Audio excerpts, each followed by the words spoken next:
It raises an interesting question, I suppose. Can we truly blame those who end up on the wrong side of the war? Our dear Marjorie here was betrothed to Renly Baratheon on the false assumption that he would one day rule the Seven Kingdoms. Can we fault her for her mistake? Should she be held accountable? I won't judge her, Your Grace. I wasn't there. I didn't face her decisions. Aren't you a delightful girl? If only one could flit through life without ever holding an opinion of their own. If there's a point to this, I hope you find it quickly. Loyalty can be such a hard thing to define. This city alone is filled with all sorts of ambitious opportunists looking to reinvent themselves, pretending to be something they're not. Who knows what lurks within their hearts? You are a girl from the north, here in service to Lady Marjorie. One can only assume her interests are yours. Yet loyalty to a king, that must be absolute, beyond question. And if your loyalties were to become conflicted between your king and the very person whom you serve, what would you do then? I'm sure she would... Let the girl answer the question. Go on. I would be true to the king, Your Grace. Well said. I was beginning to worry you didn't have your priorities straight. She is a threat to the crown, isn't she? The most dangerous handmaiden in all of King's Landing. I'm not quite sure what to make of her. Not surprising, I suppose, for a northern girl, but not very encouraging either. I'd like a word with you, if I may. Of course, Your Grace.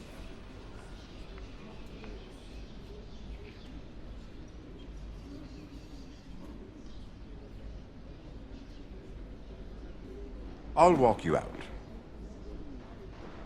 This may come as a surprise, but I met your father once, at the tourney at Lannisport. Even then he didn't trust Roose Bolton. We only spoke briefly, but your father struck me as an honorable man. You have my condolences for his loss.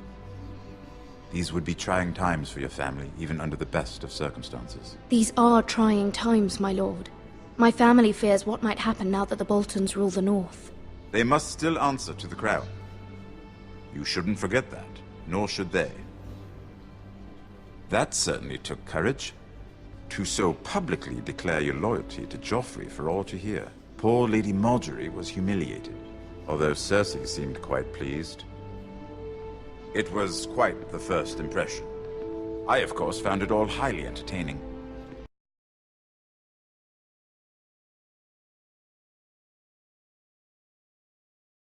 I was trying to appease her. I think that was clear to everyone. My sister and I have our differences. She takes great pleasure in her little charades. I take mine in thwarting them. We must find our amusements where we can. She threatened to give your ironwood to another house. It is the Master of Coin who decides such matters. The crown needs boats. Boats need wood, and I speak for the crown in this regard. Not her. What are you suggesting? I suppose the crown could be persuaded to secure ironwood from House Forrester. Lady Marjorie might not look favorably on such an alliance, and it would infuriate Cersei. Although what would be amusing for me might prove rather dangerous for you and your house. Are you willing to risk that? It may be far too dangerous. It's a risk I'm willing to take, Lord Tyrion. Please. You are a brave girl, aren't you? I'll consider it. Now, if you'll excuse me, I promised Sansa I would join her for dinner tonight. 3 beautiful bottles of Dornish wine await my arrival. The mere thought of them makes me thirsty already. Thank you for the advice, Lord Tyrion. Just be careful. This is not the North. King's Landing can be a nest of vipers to the uninitiated.